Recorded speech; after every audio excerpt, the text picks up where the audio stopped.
What is going on, everybody? John Middlekauff, 3 and Out podcast. How are we doing? Make sure you subscribe wherever you may listen. All the podcast services, we got you covered. If you're watching live on YouTube, smash that like button, leave a comment, share with your friends, subscribe to the channel as well every single day of the week, live on Amazon AMP. Download the Amazon AMP app and listen to all of our content all week long. Really, really easy to do. Lot coming up football-wise. We had some breaking news regarding a playoff game strictly on a streaming service, and it's not named Amazon. A lot more stuff going on. Matt Ryan transitioning to television and much more. We will dive into it coming up. But first, do you want to go to a game? Do you want to go to a concert? Do you want to do something this summer? Get out of the house, enjoy yourself, get some sun, go to a baseball game. Hell, they're only 2.5 hours now. Here's what I need you to do. Go to your smartphone, go to the App Store, and download the Gametime app. Download Gametime. They just happen to be the official ticketing app of this podcast. Type in the promo code JOHN, John, and get $20 off any pair of tickets.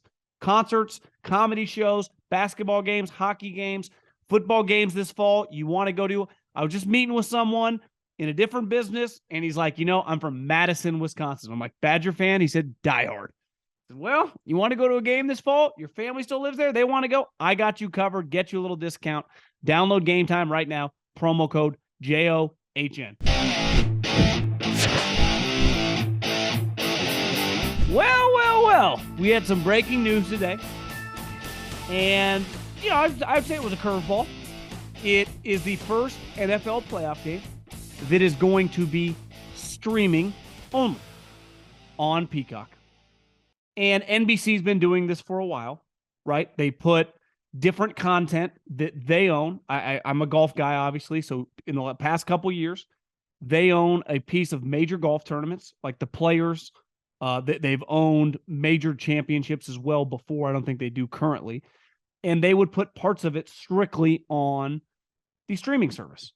Now, this is a little unique because it's the only where to find the Saturday night wild card game is going to be on Peacock. And we talked about it a lot last year with Amazon, that this is where it's all headed. Now, a little bit, I was thinking of like an analogy for this. It's probably like swimming, right? When if you're listening to this and you're a parent and you got a young kid, 3-4 years old, they start taking swimming lessons. They're being held. They got floaties. By the time they get 8, 9, 10, they're doing flips, diving into the deep end, and you don't even think twice about it. It feels like that is what the NFL is doing with these streaming platforms, right? Over the last couple of years, they started dabbing their feet, dipping their toe in. Now they're full on in the pool. And within the next 5-7 years, they'll be in the deep end, doing flying squirrels off the rock and not even hesitating. It's inevitable where we're headed. Now, I understand a lot of people have pushed back about internet streaming services, wherever you may live. I can only relate to the office I'm sitting here right now. I've had YouTube TV and have had no issues.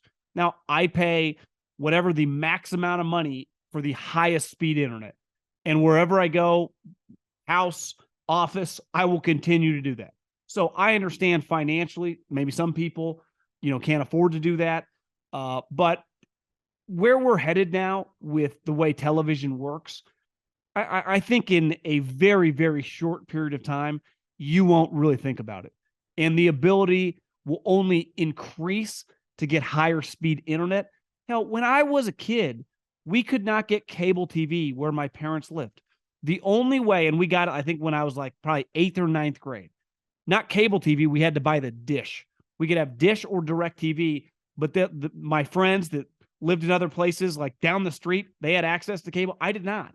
So there are always road bumps and things you have to circumvent through just eventual progression of a business, which streaming clearly, I think it feels like we're much farther into it than we are.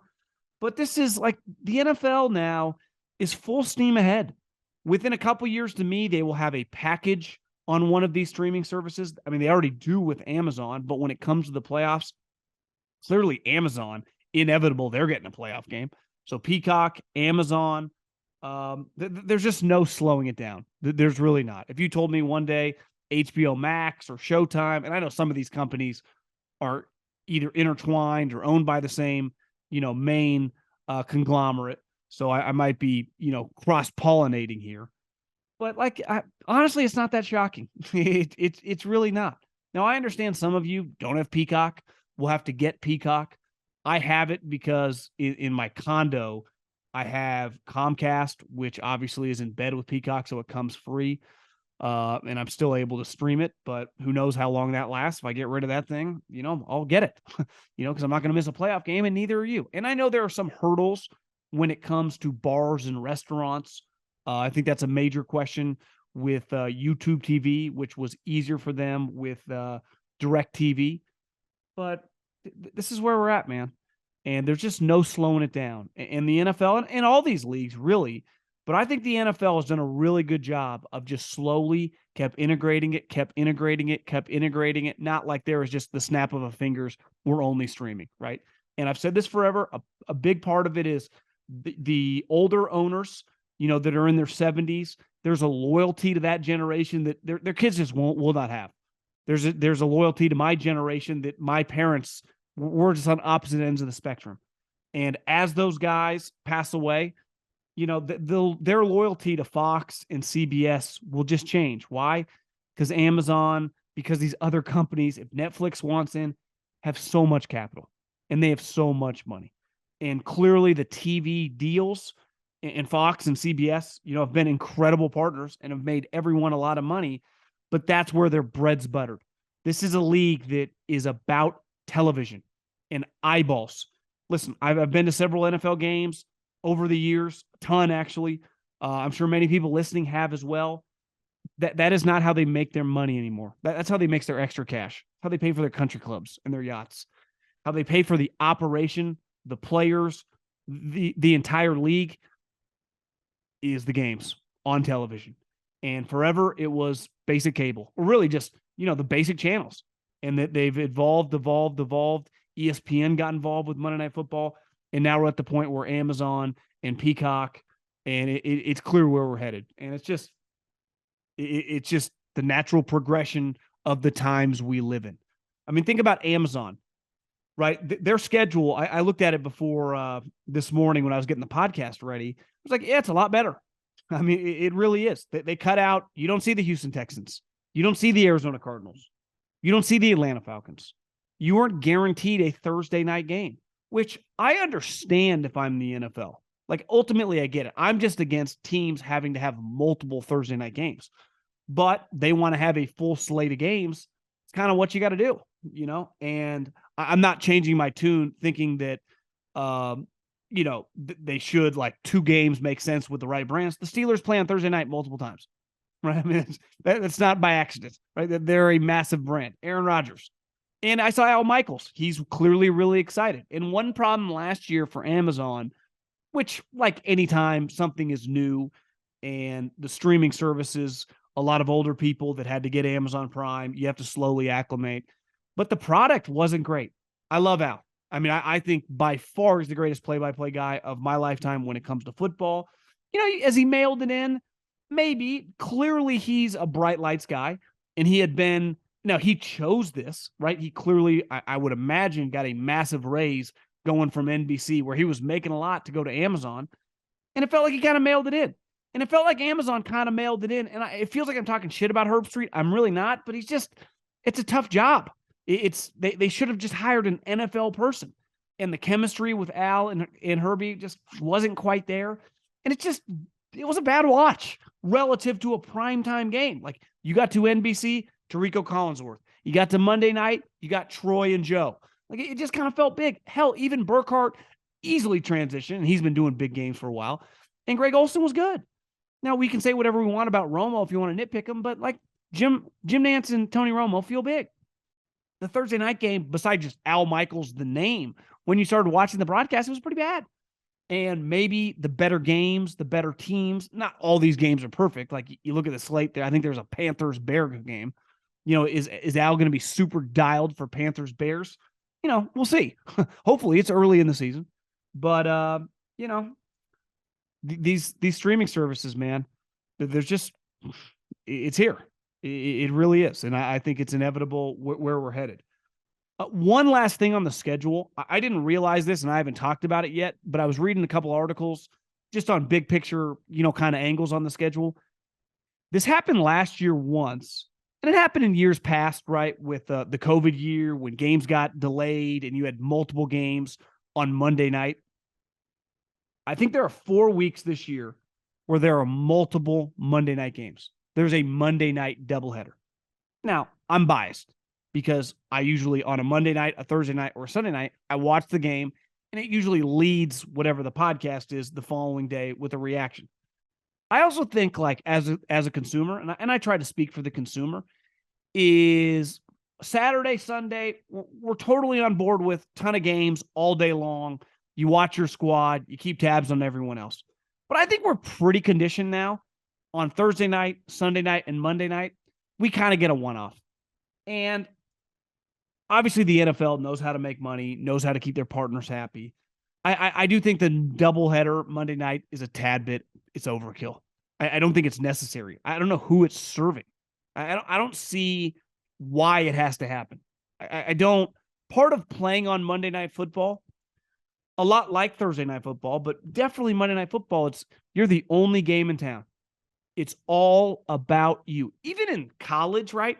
If you play the big ABC game or you play the big CBS game or whatever game you're playing, sometime on Saturday, even if you got the number one crew on whatever network, there's still other games constantly going off, right? In the NFL, you play at 10 a.m., I'm speaking West Coast times, or 1 p.m., there are other games going on. Now, depending on the week, the amount differs.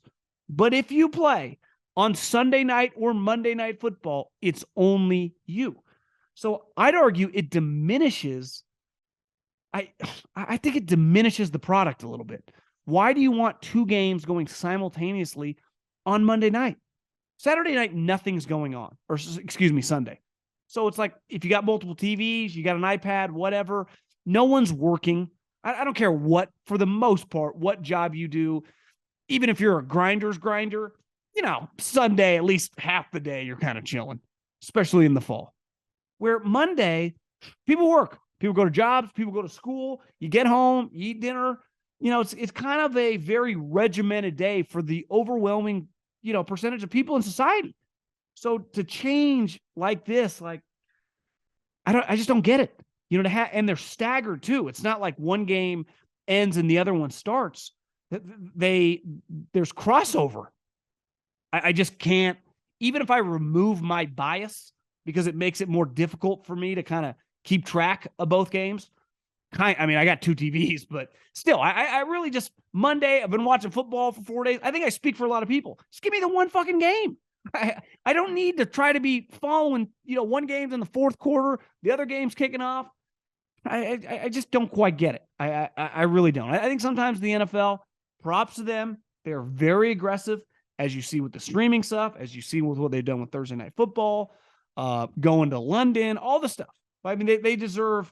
They've lapped the other sports. They've had some built-in advantages, but they've doubled down on their advantages, and they've never looked back.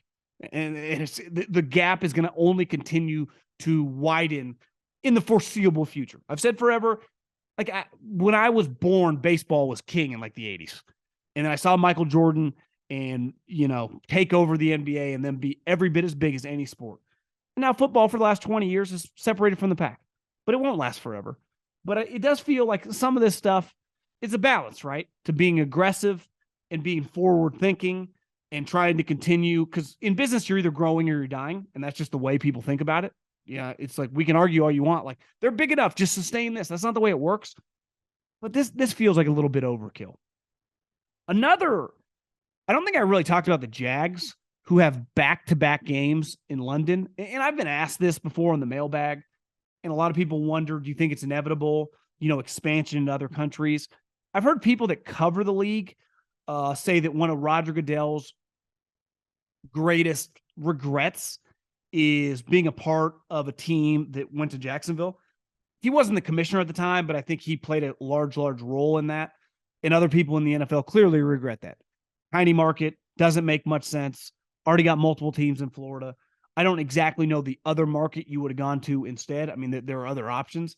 But if you'd have a do-over on Jacksonville, you would have put a team in Jacksonville, right? I'm seeing all these teams leave Oakland. Like if you had a do-over, there wouldn't be a team starting baseball, basketball, or football that would go to Oakland. Just a reality of society in, the 21st century.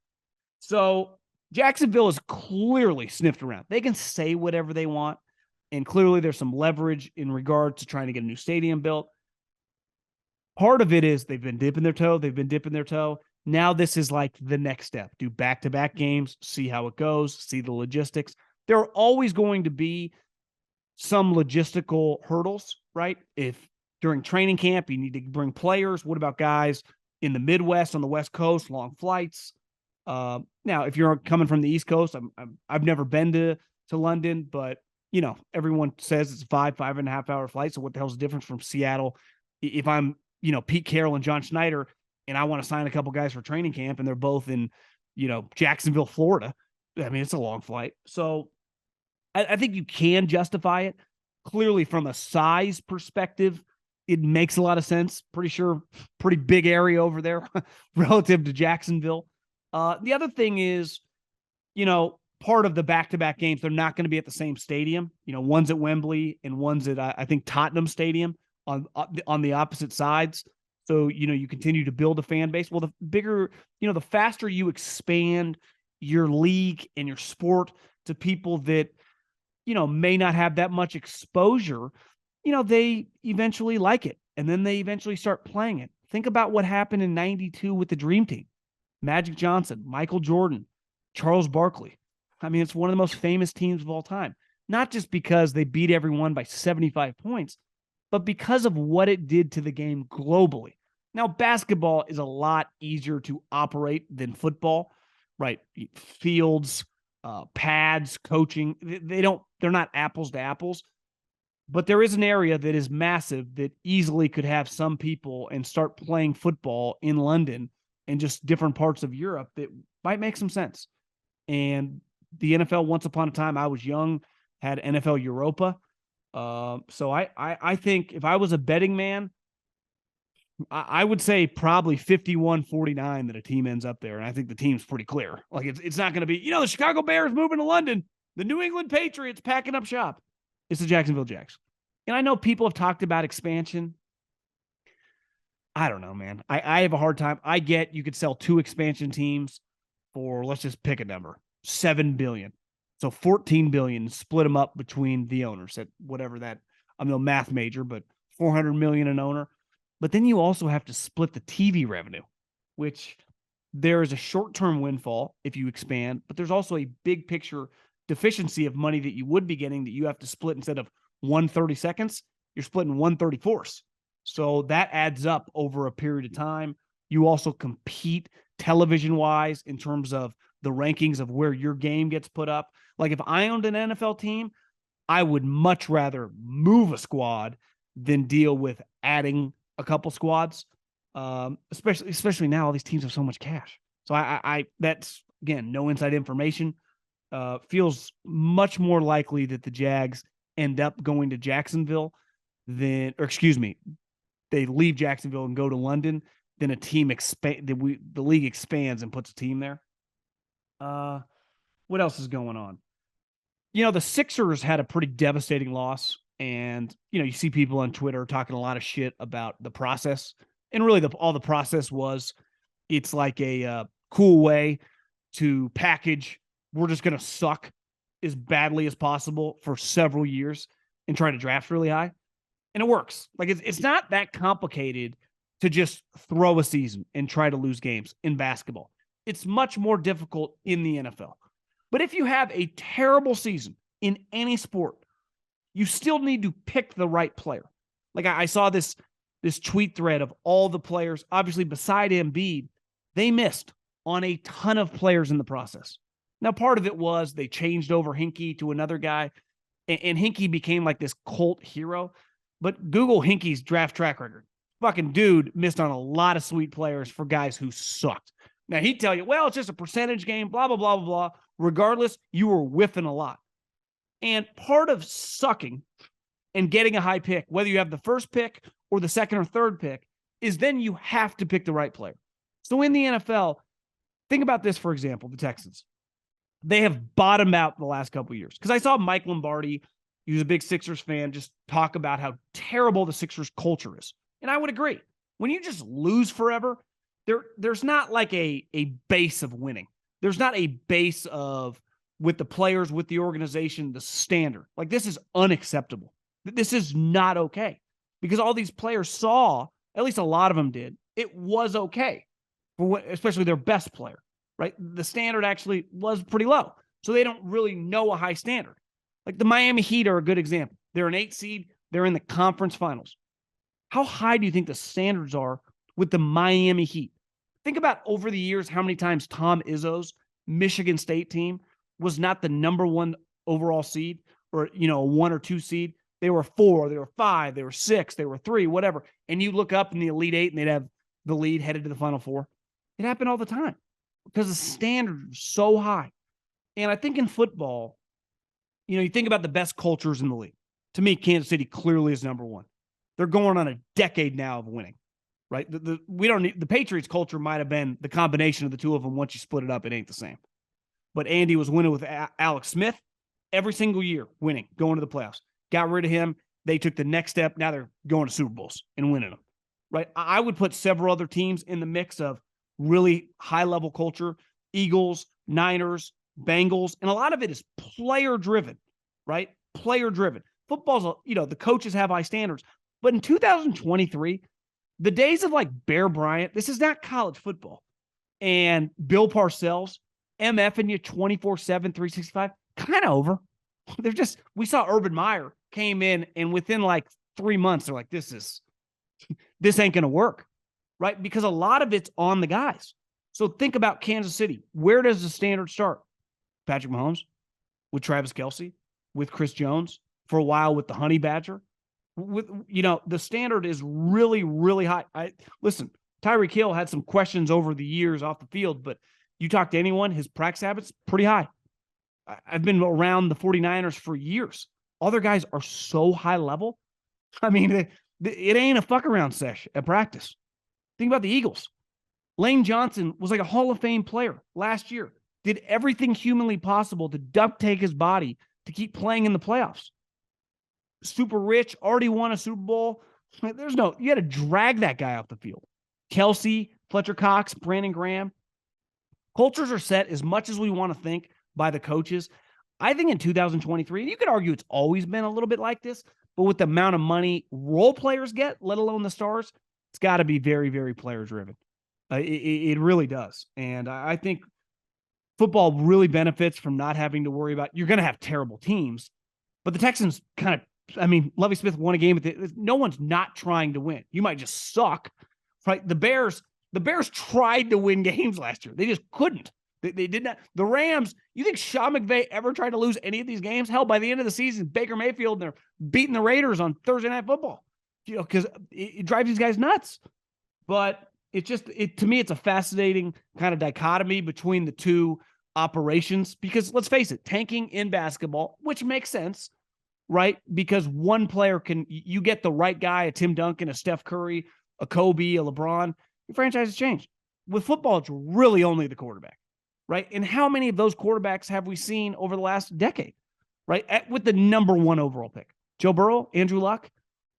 I think Trevor Lawrence, I'd bet on him, but let's see a little more work, right? Because you think about Patrick Mahomes, like, he wasn't his number 1 pick, This year, it's going to be very, very fascinating, right? If you suck in the middle of November and you have 2 or 3 wins and you're in the mix for the number 1 pick, there is no argument that losing is the right thing. It's just hard to execute that. It really is, because no player on your team is going to tap out. And coaches, even if you're like, well, this guy's probably going to get fired, you think he's going to be the guy that like keeps losing games and just gets a thumbs up when you tell him to clean out his office at the end of the season. But the Caleb Williams thing is going to be fascinating. That's going to be a little side project we're going to talk about all year long as the season goes. A couple other quick things. Matt Ryan, he's unofficially retired. Florio wrote, the only reason there's no point for him to say I'm done, because listen, he's not getting another job. No one's bringing him in. His career is over. That if he were to, quote unquote, officially retire, the $12 million that the Indianapolis Colts owe him would not come his way. So it behooves him to say, listen, I'm going to work for CBS. I'm going to do some studio stuff, call some games, but I'm not officially retiring. We all know Matt Ryan is never playing in the NFL again. To me, the only way that would be humanly possible is a team has a bunch of injuries, they stink, and they're desperate, and they just need a guy to play. And even then, if you're Matt Ryan, I don't know if it would make much sense for him to do that. Here's the thing that I try to be, I view ex-players going in to call games as like GMs view draft prospects. I'm pretty good. I told you Drew Brees was going to stink. Tom Brady, I'm very on the fence about. I think with Matt Ryan, and I've watched a lot of his press conference over the years, heard him interviewed. People I know that know him, love him. I think he's a legit guy's guy. I think there are kind of two versions of this. And I think Brady's the best version, but Matt falls under his category. Is like, they can just be a dude. They can be very relatable despite being worth hundreds of millions of dollars and been super rich now for almost 2 decades. But when they're just talking to someone, they have a skill to relate. But then they also can go into this mode of when quarterbacks give a press conference, they kind of can turn into a coach. They're not that candid. They're very careful about what they say. And let's face it, it's kind of bland and boring. And part of being good on television and calling games is to kind of let your personality come out. And here's the other thing. I don't expect players who just finished playing to crush players. I don't. Beside the obvious, right? A bad drop, a missed assignment. But like, just to be like, this guy stinks. Like, that's kind of my job. That's the fans' job. I understand players, especially their friends, or this guy is over the hill. This guy is shot. That's how we talk about these guys. Because that's honestly how the coaches and front office people talk. But I get with players, their friends, they've hung out with these guys, they know their families, they might know their kids. It can be difficult. So I give them a little bit of a pass the first year or two when they're talking about players. I have a hard time, though, with us, the consumer, who spends all this time watching these games and more specifically gambling on these games. Like, I never have any hesitation. I try to give younger players somewhat of a pass. Like, it's why I lean being critical on the coaches, because it's like a lot of them, one, probably shouldn't have their job. If you make it to the NFL, I got a ton of respect for you as a player. Just because you're coach of the NFL does not mean shit, And not everyone is some legit coach in the league. I promise you that. You could trim the fat in half and no one would notice. And insert guys from college or high school, it would not skip a beat. So I've never listen. Matt Ryan, I think, could have a point of difference, or any new former player. And it's hard because usually you know a lot of these coaches, but like, it's the number one thing we all can see when there's a dumb call, when guys aren't prepared. I always lean, it's a coaching league first, less than the players. Like, I blame Brock Purdy's injury on Kyle Shanahan. Terrible play call. You can't have your backup tight end blocking an all-pro. Like, and then get mad when your quarterback gets his elbow ripped in half. It doesn't mean Kyle's a village idiot. It doesn't mean Kyle hasn't won 6 playoff games in the last 4 years. But that was an awful call. It's like Belichick makes bad calls, just like Andy has. But it's not even just about the head coaches, the position coaches. It's about the coordinators, because that's really the game. Now, some of these head coaches now, and a lot of them, especially on offense, are the play caller. But the defensive coordinators, that's how we all talk on the couch. It's why I think Troy Aikman these last couple of years, once Tony Romo got that raise, kind of got back to his roots, like, kind of lets it rip sometimes. And it's kind of more, it's relatable again. And I hope Matt can just kind of let it rip. Because it's hard. Like, you're just not going to be good if everything is, candy and rainbows. And just, thumbs up, good job, keep it rolling. This coach has got a bright future when he's losing by 20 points.